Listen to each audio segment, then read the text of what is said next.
Story time audio ബുക്സിലേക്ക് എല്ലാവർക്കും സ്വാഗതം.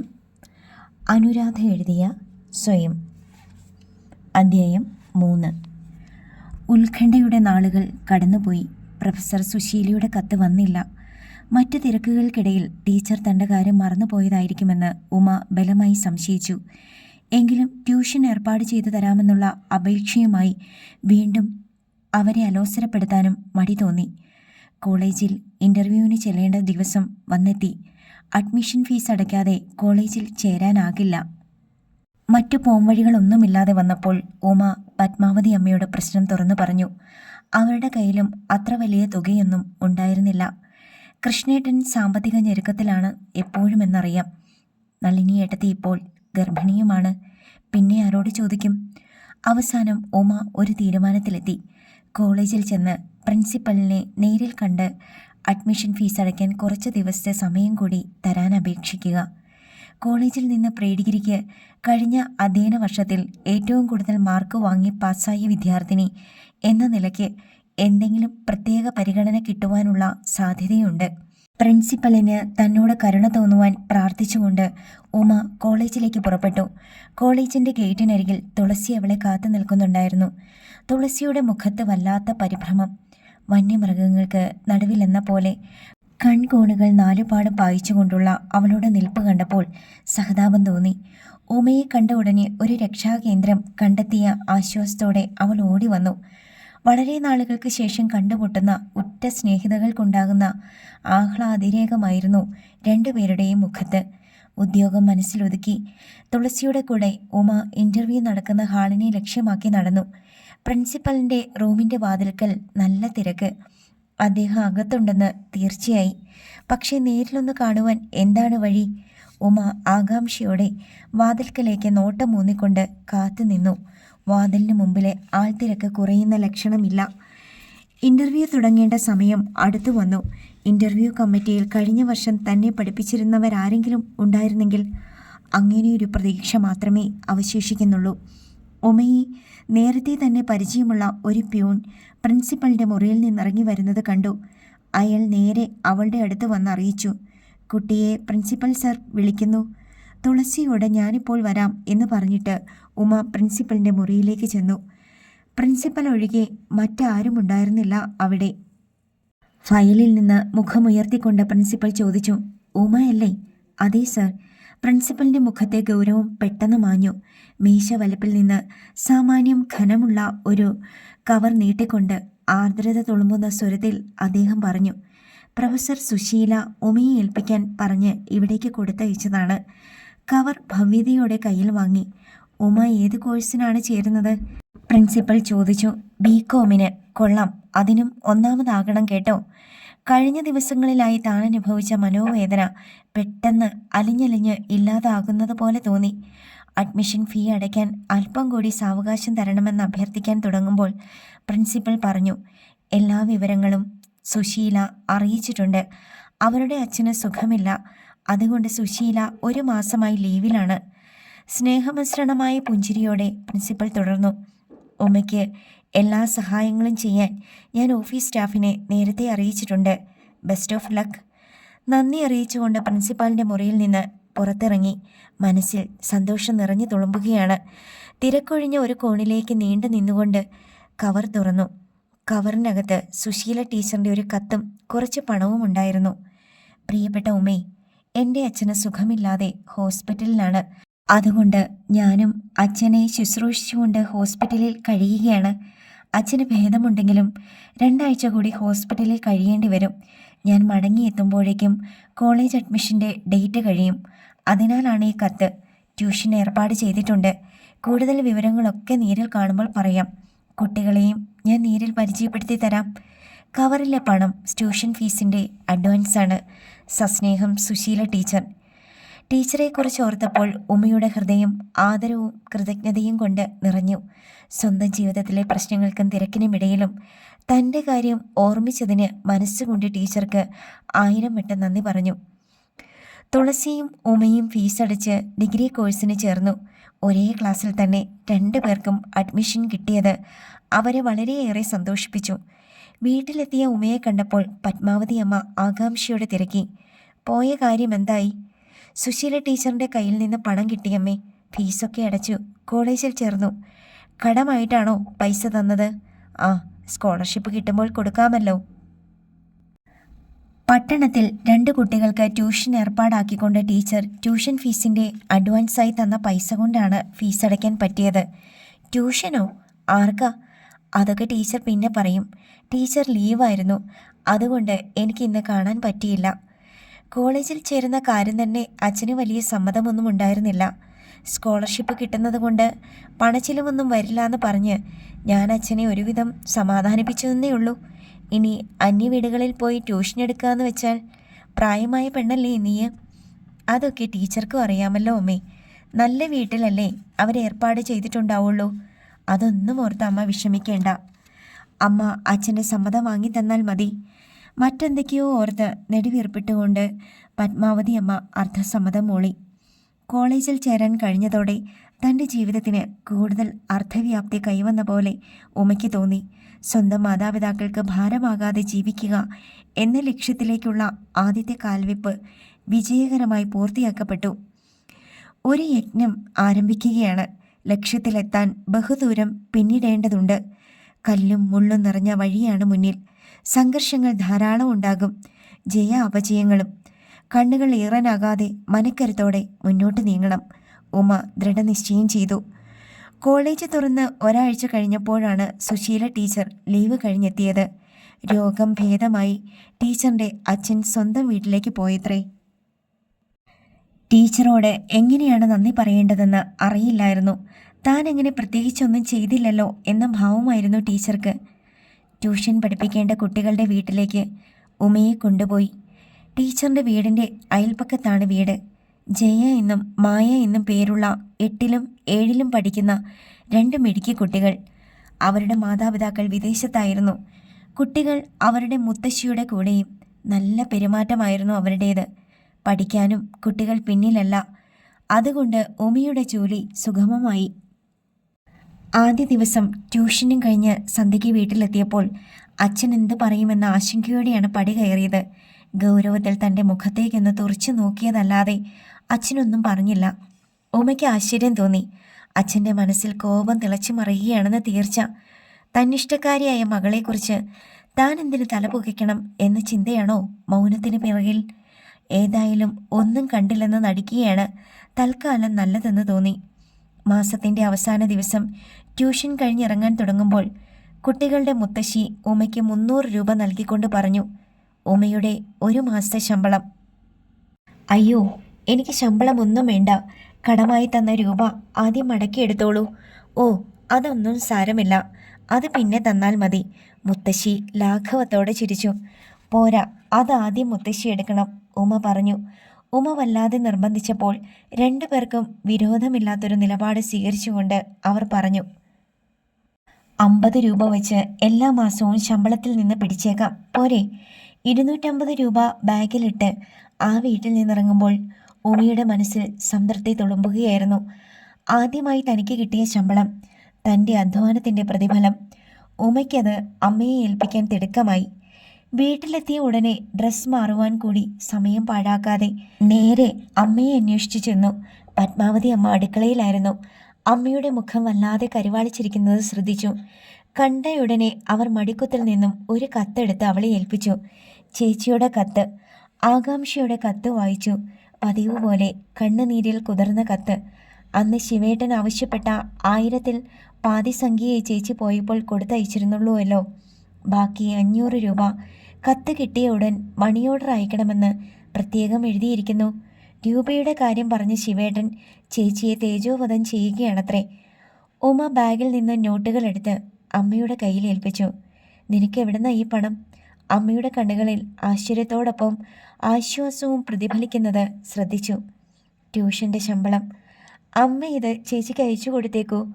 50 രൂപ ഉമയുടെ കയ്യിൽ തിരിച്ചേൽപ്പിച്ചുകൊണ്ട് വാത്സല്യം കിനിയുന്ന സ്വരത്തിൽ പത്മാവതി അമ്മ പറഞ്ഞു, ഇത് നീ വെച്ചു. വല്ല പുസ്തകമോ മറ്റോ വാങ്ങാനുണ്ടാവില്ലേ നിനക്ക്? ഉമയ്ക്ക് സ്കോളർഷിപ്പ് അനുവദിച്ചിരിക്കുന്നതായി യൂണിവേഴ്സിറ്റിയിൽ നിന്ന് അറിയിപ്പ് വന്നു. തുളസി സന്തോഷം കൊണ്ട് തുള്ളിച്ചാടുകയായിരുന്നു. ഉമയ്ക്കും കൂടുതൽ ആത്മവിശ്വാസം തോന്നി. ഇനി ആരും പഠനം തുടരുന്നതിൽ നിന്ന് തന്നെ തടയില്ലല്ലോ. പത്മാവതിയിൽ നിന്ന് വിവരമറിഞ്ഞപ്പോൾ കുറിപ്പ് അന്വേഷിച്ചു. എത്ര കിട്ടും സ്കോളർഷിപ്പ്?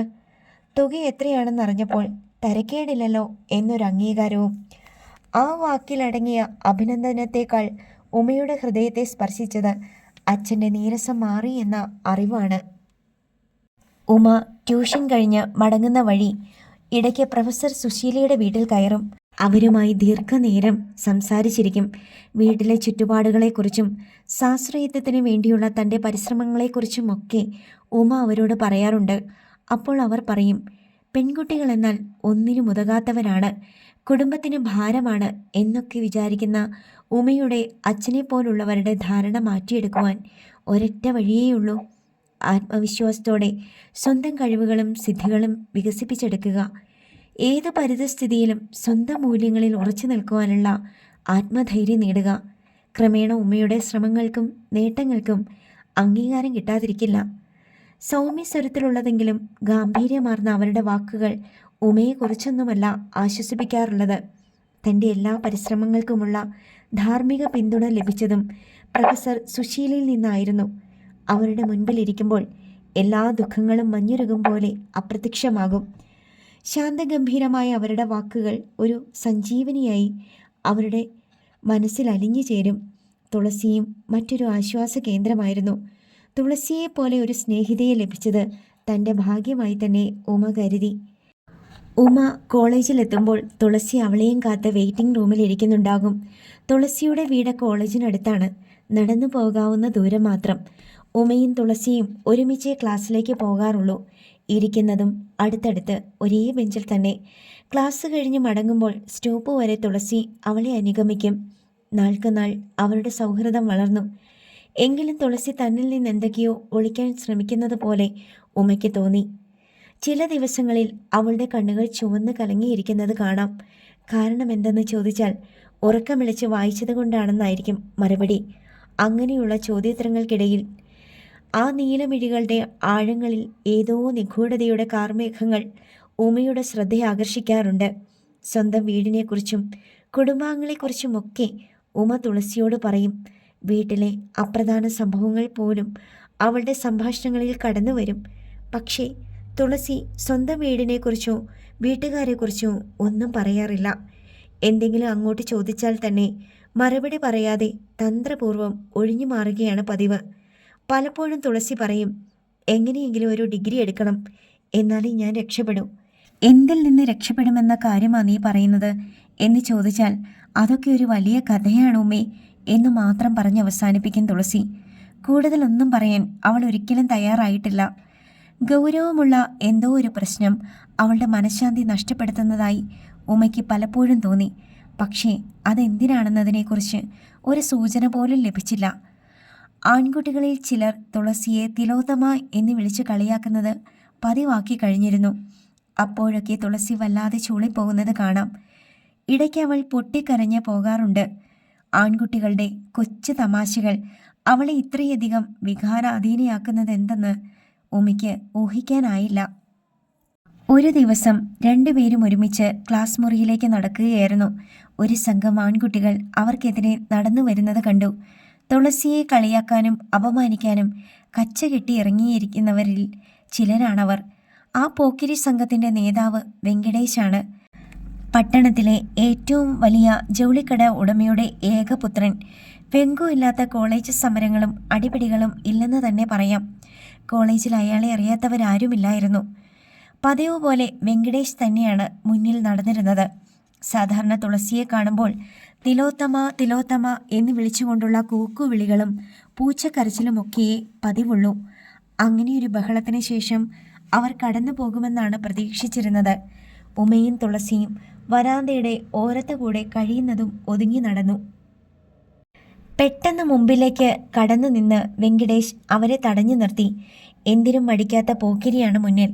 എങ്കിലും ഉമ ധൈര്യം അഭിനയിച്ചുകൊണ്ട് അയാളുടെ മുഖത്തേക്ക് തറപ്പിച്ചു നോക്കിയിട്ട് പറഞ്ഞു, മാറ്, ഞങ്ങൾക്ക് പോണം. എവിടേക്കടി ഇത്ര ധൃതിയിൽ? എടി തിലോത്തമേ, നീ വരുന്നോടി എൻ്റെ കൂടെ? തുളസി ഷോക്കേറ്റതുപോലെ സ്തംഭിച്ചു നിന്നു. 6 അടി ഉയരവും അതിനൊത്ത വണ്ണവുമുള്ള വെങ്കിടേശിനെ പെൺകുട്ടികൾക്കൊക്കെ ഭയമാണ്. 3-4 പെൺകുട്ടികൾ ആ വഴി കടന്നു പോയെങ്കിലും അവരാരും തുളസിയെ സഹായിക്കാൻ മുന്നോട്ട് വന്നില്ല. ഉമയുടെ ശബ്ദമുയർന്നു. കുറച്ചുകൂടി മര്യാദയ്ക്ക് സംസാരിക്കണം. ഇവളോടൊക്കെ എന്ത് മര്യാദ കാണിക്കാനാ? പണം കൊടുത്താൽ ഇവൾ എൻ്റെ കൂടെ എവിടെ വേണമെങ്കിലും വരും. അല്ലേടി തിലോത്തമേ. തുളസിയുടെ മുഖം കടലാസ് പോലെ വിളറിക്കഴിഞ്ഞിരുന്നു. ഉറക്കിയുള്ള കൂക്കുവിളികളും ബഹളവും കേട്ടത് കൊണ്ടാകാം 2-3 മാസ്റ്റർമാർ ലാബിൻ്റെ വാതിൽക്കൽ വന്ന് എത്തി നോക്കി. വെങ്കിടേശും സംഘവും സ്ഥലം വിട്ടു. ഉമയും തുളസിയും വെയിറ്റിംഗ് റൂമിലേക്ക് നടന്നു. വെയിറ്റിംഗ് റൂമിനകത്തേക്ക് കടന്നയുടനെ 2 കൈകൊണ്ടും മുഖം പൊത്തി തുളസി പൊട്ടിക്കരഞ്ഞു. ഉമയുടെ സ്വാതന്ത്ര്യ വാക്കുകൾക്കൊന്നും തുളസിയെ സമാധാനിപ്പിക്കാനായില്ല. തുളസി ക്ലാസ് മുറിയിലേക്ക് വരാനും തയ്യാറായില്ല. തലവേദനിക്കുന്നെന്ന് പറഞ്ഞ് അവൾ ഉച്ചയായപ്പോൾ വീട്ടിലേക്ക് മടങ്ങി. ഉമയ്ക്ക് അന്ന് രാത്രി ശാന്തമായി ഉറങ്ങാൻ കഴിഞ്ഞില്ല. കോളേജിൽ നടന്ന സംഭവങ്ങൾ, വെങ്കിടേശിൻ്റെ അപമാനകരമായ വാക്കുകൾ, തുളസിയുടെ അഗാധമായ ദുഃഖം, ഇവയെക്കുറിച്ചുള്ള ഓർമ്മകൾ അവളുടെ മനഃശാന്തി നഷ്ടപ്പെടുത്തി. അടുത്ത ദിവസം തുളസിയെ കൊണ്ട് ഒരു പരാതി എഴുതിച്ച് പ്രിൻസിപ്പലിന് നൽകാൻ തന്നെ തീരുമാനിച്ചു. അധ്യായം 4. അടുത്ത ദിവസവും തുളസിയുടെ കണ്ണുനീർ തോർന്നിരുന്നില്ല. കുളിച്ച് ഭസ്മക്കുറിയുമായി അവൾ എന്നും കോളേജിലെത്താറുള്ളൂ. ഇന്നാകട്ടെ മുടി പോലും കോതിയിട്ടില്ല. തലേന്ന് രാത്രി മുഴുവൻ കണ്ണീരൊഴുക്കിയതിൻ്റെ ഫലമായി വിങ്ങി വീർത്ത കൺപോളകൾ, ഉലഞ്ഞുടഞ്ഞ വേഷം. ഉമയെ കണ്ടപ്പോൾ അവളുടെ ദുഃഖം അണ പൊട്ടിയൊഴുകാൻ തുടങ്ങി. എനിക്ക് മടുത്തു ഉമേ, ഞാനിനി കോളേജിൽ വരുന്നില്ല, അവൾ തേങ്ങിക്കരഞ്ഞുകൊണ്ട് പറഞ്ഞു. അവളുടെ തകർന്ന മട്ട് കണ്ടപ്പോൾ ഉമയുടെ മനസ്സ് ധാർമ്മിക രോഷത്താൽ നീറുകയായിരുന്നു. തുളസിയെ അപമാനിച്ചവരെ ശരിക്കും ഒരു പാഠം പഠിപ്പിക്കണം. അവരെ കൊണ്ട് മാപ്പ് പറയിക്കണം. തുളസി നിർത്താതെ കണ്ണീരൊഴുക്കുന്നത് കണ്ടപ്പോൾ വെയിറ്റിംഗ് റൂമിലുണ്ടായിരുന്ന മറ്റ് പെൺകുട്ടികൾ കാര്യമെന്തെന്ന് തിരക്കിക്കൊണ്ട് അവരുടെ ചുറ്റും കൂടി. അവരുടെ മിഴികളിൽ സഹതാപം തുളുമ്പി നിന്നു. തുളസിയുടെ ദുഃഖത്തിൻ്റെ കാരണം അന്വേഷിച്ചപ്പോൾ വിദ്യാർത്ഥികൾക്കെല്ലാവർക്കും ഒരേ അഭിപ്രായമായിരുന്നു. വെങ്കിടേശിൻ്റെ നേതൃത്വത്തിലുള്ള റൗഡി സംഘത്തിൻ്റെ വിളയാട്ടം അസഹ്യമായി തുടങ്ങിയിരിക്കുന്നു എന്ന് തോന്നി. നമുക്കെല്ലാവർക്കും ഒരുമിച്ച് പ്രിൻസിപ്പാലിനെ കാണാം. ആ തെമ്മാടികൾക്കെതിരെ പരാതിയും കൊടുക്കാം. എന്തു പറയുന്നു? ഉമ ചോദിച്ചു. ചുറ്റും നിന്നിരുന്ന പെൺകുട്ടികളുടെ മുഖത്ത് ഭീതിയുടെ മഞ്ഞളിപ്പ് പരന്നു. എല്ലാവരും മൗനം അവലംബിക്കുന്നത് കണ്ടപ്പോൾ ഉമ ചോദിച്ചു, എന്താ ആരും ഒന്നും മിണ്ടാത്തത്? അയ്യോ, ഞാനില്ല, ഒരു പെൺകുട്ടി പറഞ്ഞു. എനിക്ക് പേടിയാ. മറ്റൊരാൾ, ആ വൈരാഗ്യം മനസ്സിൽ വെച്ചോണ്ടയാൾ. കർത്താവേ, എനിക്ക് ഓർക്കാൻ കൂടി വയ്യായേ. അങ്ങനെ അമർത്തിയ സ്വരത്തിൽ ഭീതി കലർന്ന അനേക ഒഴിവുകഴിവുകൾ. മനസ്സിൽ പടരുന്ന അമർഷം നിയന്ത്രിച്ചുകൊണ്ട് ഉമ അവരോട് പറഞ്ഞു, ദയവ് ചെയ്ത് നമുക്കൊരുമിച്ച് ഇതിനൊരു സമാധാനമുണ്ടാക്കാം. തുളസിക്കുണ്ടായ അപമാനം നമ്മുടേതു കൂടിയാണ്. പക്ഷേ ആരും ഉമയുടെ അപേക്ഷ ചെവിക്കൊണ്ടില്ല. കുപ്പിവളകളുടെ കിലുക്കവും വസ്ത്രങ്ങളുടെ മൃദുമർമ്മരങ്ങളും അകന്നകന്നു പോയി. വീണ്ടും ഉമയും തുളസിയും തനിച്ചായി. പ്രിൻസിപ്പലിന് വെങ്കിടേശിനെതിരെ പരാതി എഴുതി കൊടുക്കണമെന്ന അഭിപ്രായത്തിൽ തന്നെ ഉമ ഉറച്ചു നിന്നെങ്കിലും തുളസിക്ക് അതിനോട് തീരെ യോജിപ്പില്ലായിരുന്നു. ഉമയെ പിന്തിരിപ്പിക്കാൻ അവൾ പരമാവധി ശ്രമിച്ചു. എല്ലാം ഞാൻ കേൾക്കേണ്ടവളാ ഉമേ, ഒക്കെ എൻ്റെ വിധിയാണ്. എന്തിന്? നീ എന്ത് തെറ്റാണ് ചെയ്തത്? ഈ കോളേജിലെ വിദ്യാർത്ഥിനികളിൽ ഒരുവളായ എനിക്ക് മറ്റുള്ളവരെ പോലെ ഈ കോളേജിൽ സ്വൈര്യമായി നടക്കാനുള്ള സ്വാതന്ത്ര്യമില്ലേ? നീ എന്തിന് ദിവസവും ഇങ്ങനെ ആ തെമ്മാടികളുടെ പരിഹാസത്തിന് ഇരയാകണം? കുറേ നാളായില്ലേ നമ്മളിത് സഹിക്കുന്നു. ഇപ്പോഴാണെങ്കിൽ അവർക്ക് എന്ത് തോന്നിയാസവും കാട്ടാമെന്നായി. ഇനിയും നമ്മൾ മിണ്ടാതിരുന്നാൽ അയ്യോ, നിന്നെ ഞാൻ എങ്ങനെ പറഞ്ഞു മനസ്സിലാക്കും? മറ്റെല്ലാവരെയും പോലെയല്ല ഞാൻ. ഓ, പിന്നെ നിനക്കെന്താ പ്രത്യേകത? അല്പം സൗന്ദര്യം കൂടുതലായി എന്നത് നിന്റെ കുറ്റമല്ലല്ലോ. അതല്ല ഉമ്മേ, നിനക്ക് എന്നെക്കുറിച്ച് ഒന്നും അറിയില്ല, ഒന്നും. തുളസി തേങ്ങി. ഛേ, ഇങ്ങനെ ധൈര്യം ഇല്ലാണ്ടായല്ലോ നിനക്ക്. നീ വാ, നമുക്ക് പ്രിൻസിപ്പാലിനെ ഒന്ന് കാണാം. വേണ്ട, ഞാനില്ല. നീ വന്നില്ലെങ്കിലും ഞാൻ ഇന്ന് പ്രിൻസിപ്പലിനെ കാണും, പരാതിയും കൊടുക്കും. എൻ്റെ കൺമുന്നിൽ വെച്ചല്ലേ വെങ്കടേഷ് നിന്നെ അപമാനിച്ചത്. അത് കണ്ടില്ലെന്ന് നടിക്കാൻ എനിക്കാവില്ല തുളസി.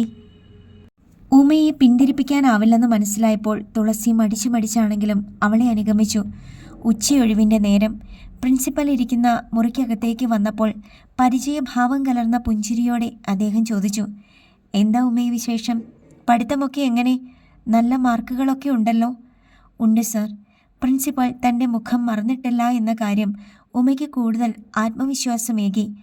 പരാതികൾ അടങ്ങുന്ന കവർ അദ്ദേഹത്തിൻ്റെ കയ്യിൽ കൊടുത്തുകൊണ്ട് അവൾ പറഞ്ഞു, ഒരു പരാതി തരാനാണ് സർ. കത്തിൻ്റെ ഉള്ളടക്കം ശ്രദ്ധാപൂർവം വായിക്കുമ്പോൾ അദ്ദേഹത്തിൻ്റെ മുഖം കൂടുതൽ ഗൗരവപൂർണ്ണമാകുന്നത് ശ്രദ്ധിച്ചു. ടീച്ചേഴ്സിൻ്റെ ഭാഗത്തു നിന്ന് ഈ വെങ്കിടേഷിനെ പറ്റി ധാരാളം കംപ്ലൈൻറ്റ്സ് ഉണ്ട്.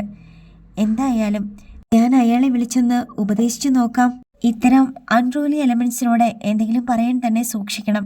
അല്ലെങ്കിൽ അത് നിങ്ങൾക്ക് തന്നെ കൂടുതൽ പ്രയാസങ്ങൾ ഉണ്ടാക്കിയേക്കാം. ശല്യം സഹിക്കാൻ വയ്യാഞ്ഞിട്ടാണ് സർ, ഉമ വിനയത്തോടെ പറഞ്ഞു. ഉവ്, എനിക്ക് മനസ്സിലാകുന്നുണ്ട്. Thank you sir. പ്രിൻസിപ്പലിൻ്റെ മുറിയിൽ നിന്ന് വെളിയിലേക്ക് ഇറങ്ങിയ ഉടനെ തുളസി ഭയത്തോടെ ചുറ്റും നോക്കി. വെങ്കടേശൻ സംഘവും അവിടെ എങ്ങും ഉണ്ടായിരുന്നില്ല. ഭാഗ്യം.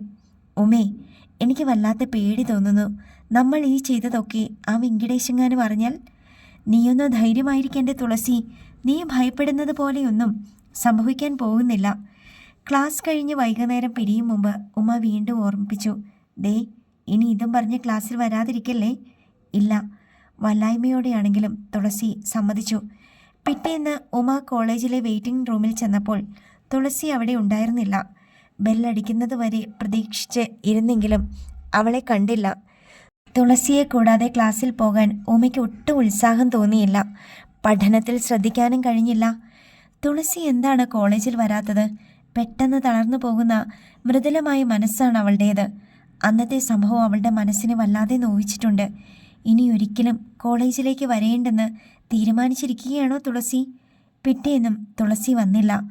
ഉമയ്ക്ക് അവളുടെ വീട്ടഡ്രസ് അറിയില്ലായിരുന്നു. വീടിനെക്കുറിച്ച് അവളൊന്നും പറയാറില്ലായിരുന്നല്ലോ. പെട്ടെന്ന് ഇങ്ങനെയൊരു ആവശ്യം വരുമെന്ന് ആരറിഞ്ഞു? ഒരു പോംവഴി മനസ്സിൽ തോന്നി. കോളേജ് ലൈബ്രറിയിൽ തുളസിയും മെമ്പറാണ്. അവൾ പൂരിപ്പിച്ചു കൊടുത്തിരിക്കുന്ന ഫോറത്തിൽ അവളുടെ മേൽവിലാസം കണ്ടേക്കും. ലൈബ്രറിയനെ ചെന്ന് കണ്ടു. ഭാഗ്യത്തിന് അധികം തിരയാതെ തന്നെ തുളസിയുടെ അഡ്രസ് കിട്ടി. വീട്ടിൽ പോയി അവളെ നേരിൽ കാണാൻ തന്നെ ഉമ നിശ്ചയിച്ചു. ഉച്ചയ്ക്ക് ശേഷമുള്ള പീരീഡുകളിൽ അവസാനത്തെ ക്ലാസ് കട്ട് ചെയ്ത് തുളസിയുടെ വീട് തേടി പുറപ്പെട്ടു. പട്ടണത്തിൻ്റെ വീതി കുറഞ്ഞ ഒരു തെരുവിൽ പഴയ ഒരു ഓടിട്ട കെട്ടിടം. ഗേറ്റ് അടഞ്ഞാണ് കിടന്നിരുന്നത്. ഉമ മെല്ലെ ഗേറ്റ് തുറന്ന് അകത്ത് കയറി. ഉമ്മറത്ത് ആരെയും കണ്ടില്ല. പക്ഷേ വാതിൽ തുറന്നു കിടന്നിരുന്നത് കൊണ്ട് അകത്ത് ആളുണ്ടെന്ന് തീർച്ചയായി. മുറ്റത്തെ തുളസിത്തറയിൽ വാടിയ പൂജാപുഷ്പങ്ങൾ. ഉമ്മറ കോലായിൽ പാതി മാഞ്ഞ കോലം. അകത്തു നിന്ന് പതിഞ്ഞ സ്വരത്തിൽ ആരോ സഹസ്രനാമം ഉരുവിടുന്നു. സ്ത്രീയുടെ സ്വരമാണ്. പക്ഷേ ശബ്ദം തുളസിയുടേതല്ല. വാതിൽ പാളിയിൽ മൃദുവായി മുട്ടിയപ്പോൾ അകത്തു നിന്നും എന്തോ അനക്കങ്ങൾ കേട്ടു. വസ്ത്രങ്ങൾ ഉലയുന്ന ശബ്ദവും. ഒരു മധ്യവയസ്ക അകത്തു നിന്ന് കടന്നു വന്നു. ആരാ? എന്തു വേണം? അവർ ചോദിച്ചു. തുളസിയുടെ അതേ മുഖഛായ. എന്തോ കടുത്ത മനോവിഷമത്താൽ ഞെരുങ്ങുകയാണ് അവരുടെ മനസ്സെന്ന് വ്യക്തമായിരുന്നു. ഞാൻ തുളസിയുടെ കൂട്ടുകാരിയാണ്, ഉമ. തുളസിയുടെ അമ്മയല്ലേ? അതെ, വരൂ, അകത്തിരിക്കാം. അവർ ക്ഷണിച്ചു. വെള്ള വലിക്കാത്ത മുഷിഞ്ഞ ചുവരുകൾ, കണ്ണാടി പോലെ മിനുങ്ങുന്ന കറുത്ത സിമെന്റിട്ട തറ. വീടാകെ ചന്ദനത്തിൻ്റെയും കർപ്പൂരത്തിൻ്റെയും സുഗന്ധം നിറഞ്ഞു നിൽക്കുന്നത് പോലെ. മുറിയിൽ ആർഭാടങ്ങളൊന്നും തന്നെയില്ല. 2 3 കസേരകൾ മാത്രം. ചുവരിൽ നിറയെ ഫോട്ടോകൾ. തുളസിയുടെയും അതേ മുഖഛായ തോന്നുന്ന മറ്റൊരു പെൺകുട്ടിയുടെയും ഡാൻസ് പോസിലുള്ള ഫോട്ടോയാണ് നടുവിൽ. തുളസി, അവളിവിടെ ഇല്ല മോളെ. എവിടെ പോയി? അത് മറുപടി നൽകാൻ അവരേറെ ബന്ധപ്പെടുന്നത് ശ്രദ്ധിച്ചു. തുളസി എന്താ കോളേജിൽ വരാഞ്ഞത്? അസുഖം വല്ലതും? അതെ, പനി. മരുന്ന് വാങ്ങാൻ ഹോസ്പിറ്റലിൽ. അവർ വിക്കി പറഞ്ഞു. തുളസി വരുന്നത് വരെ കാത്തിരിക്കാം. തുളസിയോടെ അമ്മ വല്ലാതെ അസ്വസ്ഥയാകുന്നത് ശ്രദ്ധിച്ചു. അവർ എന്തോ മറച്ചു പിടിക്കാൻ ശ്രമിക്കുന്നത് പോലെ തോന്നി. അതേസമയം എന്തെങ്കിലും ഒളിക്കാനോ മറയ്ക്കാനോ ഉള്ള വക്രബുദ്ധി ആ സാധു സ്ത്രീക്കുണ്ടെന്ന് തോന്നിയതുമില്ല. അവരുടെ മുഖം അത്രയ്ക്ക് നിഷ്കപടവും നിർമ്മലവുമായിരുന്നു. ഉമയെ ഒരു കസേരയിലിരുത്തിയിട്ട് തുളസിയുടെ അമ്മ അകത്തേക്ക് പോയി. തുളസിയുടെ വരവും പ്രതീക്ഷിച്ച് ഉമ ഗേറ്റിലേക്ക് കണ്ണു നട്ടിരുന്നു. കുറേ കഴിഞ്ഞപ്പോൾ തുളസി എത്തി. അവളുടെ കയ്യിൽ മരുന്നൊന്നും കണ്ടില്ല. പാരവശ്യം കൊണ്ട് അവൾ ആകെ തളർന്ന പോലെ. തുളസിയുടെ പുറകെ മധ്യവയസ്കനായ ഒരാളും ഉണ്ടായിരുന്നു. വന്ന ഉടനെ ആ മനുഷ്യൻ ഇറയത്ത് നിന്നുകൊണ്ട് ഉമ്മറത്തേക്ക് 1 2 തവണ വല്ലാത്തൊരു ശബ്ദത്തിൽ കാർക്കിച്ചു തുപ്പി. അയാളുടെ പെരുമാറ്റം ഉമ്മയ്ക്ക് അസഹ്യമായി തോന്നി. അതാരായിരിക്കും? പക്ഷേ ആരോ വേണ്ടപ്പെട്ടയാൾ തന്നെ. അല്ലെങ്കിൽ ഇത്ര സ്വാതന്ത്ര്യത്തോടെ പെരുമാറില്ലല്ലോ. അയാൾ വലിക്കുന്ന ബീഡിയുടെ പുക അകത്തെ മുറികളിൽ തങ്ങി നിൽക്കുന്ന ചന്ദനത്തിരികളുടെ സുഗന്ധത്തിൽ വിഷം കലർത്തി. തുളസി അർദ്ധബോധാവസ്ഥയിലെന്ന പോലെ നിലത്ത് ചടഞ്ഞിരിപ്പാണ്. അമ്മ അവളുടെ അരികിൽ വന്നിരുന്നെങ്കിലും അവളോട് ഒരക്ഷരം പോലും സംസാരിച്ചില്ല. നിശബ്ദതയിൽ നിമിഷങ്ങൾക്ക് ഭാരമേറി വന്നു. തുളസിയുടെ മുഖത്തെ ദൈന്യം കണ്ടപ്പോൾ ഉമയ്ക്ക് അവളോട് ഒന്നും ചോദിക്കാൻ ധൈര്യമുണ്ടായില്ല. അവൾക്ക് ശരീരത്തിന് അസുഖമുള്ളതായി തോന്നിയില്ല, പക്ഷേ മാനസികമായി വളരെ തളർന്ന പോലെ. എന്താണുണ്ടായത്? പെട്ടെന്ന് പുറത്തു നിന്നിരുന്ന ആൾ അകത്തേക്ക് കയറി വന്നു. ഞാൻ പോണു.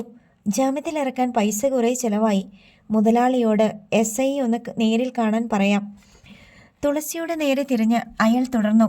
ഇന്ന് റെസ്റ്റ് ചെയ്തോ. നാളെ വൈകുന്നേരം കൃത്യസമയത്ത് ഹോട്ടലിലെത്തണം. അല്ലെങ്കിൽ മുതലാളി എന്നെ തെറി പറയുന്നേ. പോലീസിനെയൊക്കെ മുതലാളി ഒതുക്കിക്കൊള്ളും. അയാളുടെ പരുക്കൻ മട്ടും കൂസലില്ലാത്ത സംസാരവും ഉമയ്ക്ക് തീർത്തും അരോചകമായി തോന്നി.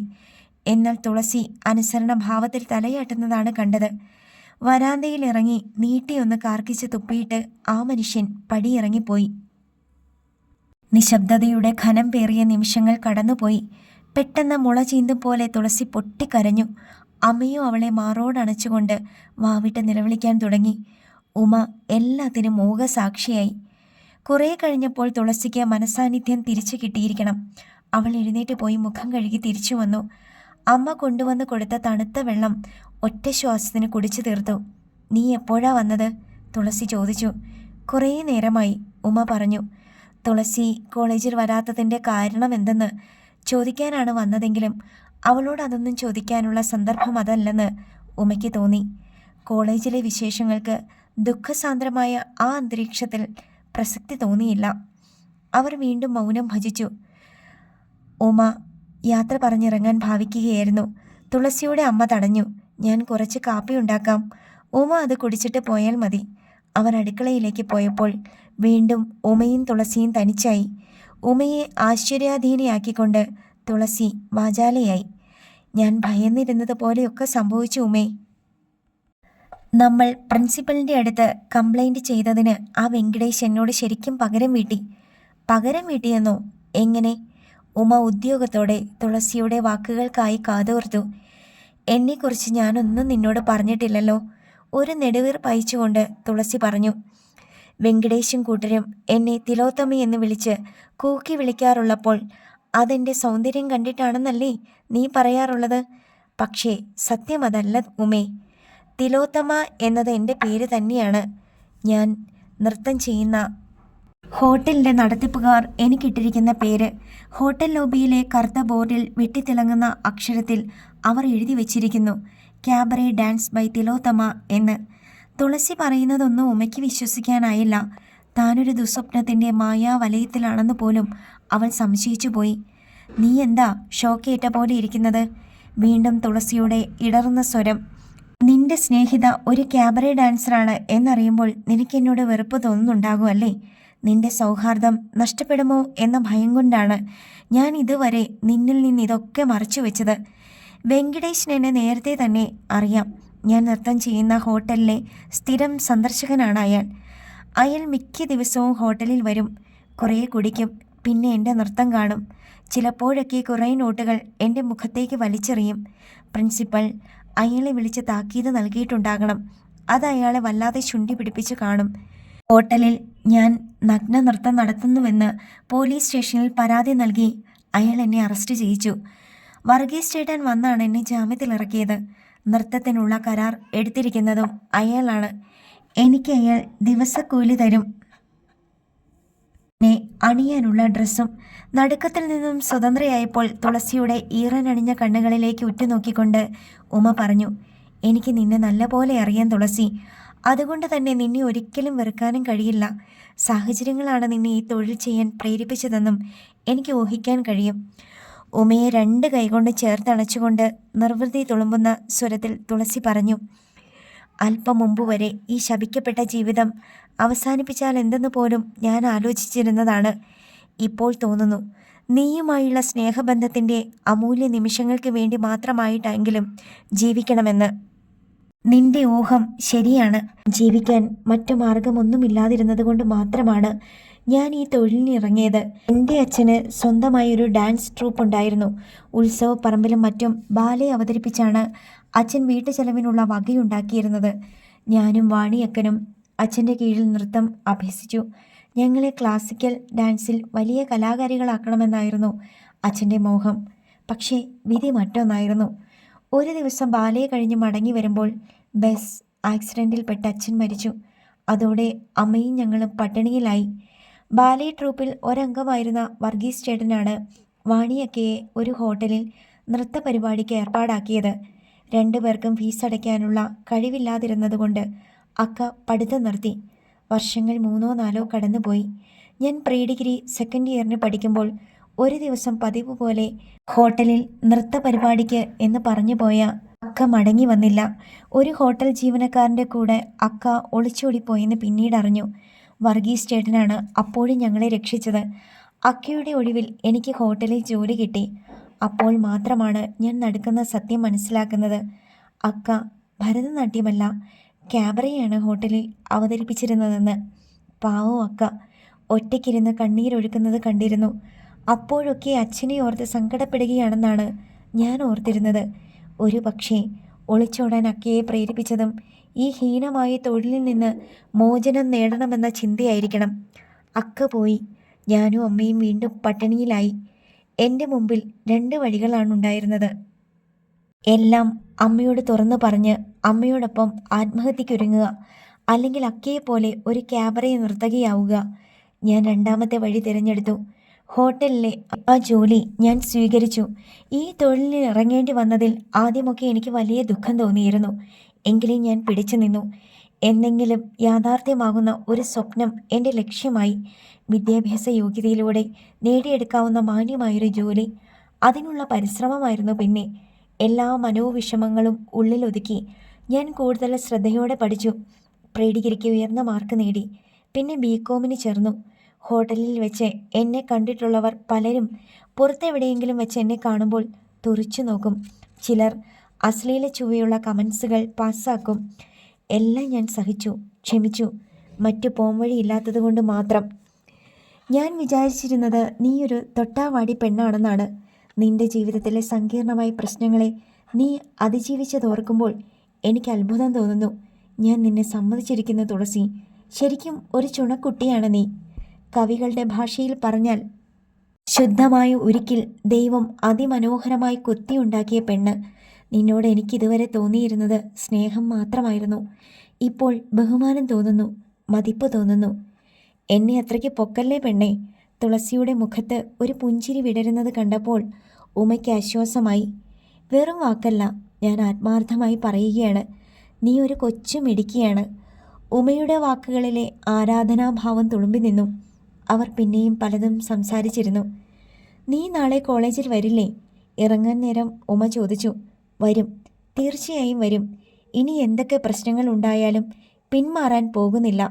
നിന്നോടൊത്ത് പങ്കിടാൻ കഴിയുന്ന കോളേജ് ദിനങ്ങളെ നഷ്ടപ്പെടുത്താൻ ഞാൻ ഒരുക്കമല്ല. എൻ്റെ സ്വപ്നങ്ങളെയും. നിശ്ചയദാർഢ്യത്തോടെ തുളസി പറഞ്ഞു. Very good. വെങ്കടേശനുള്ള മറുപടി അതാണ്. ഏതായാലും നനഞ്ഞു. ഇനി കുളിച്ചു കയറിയേക്കാം അല്ലേ?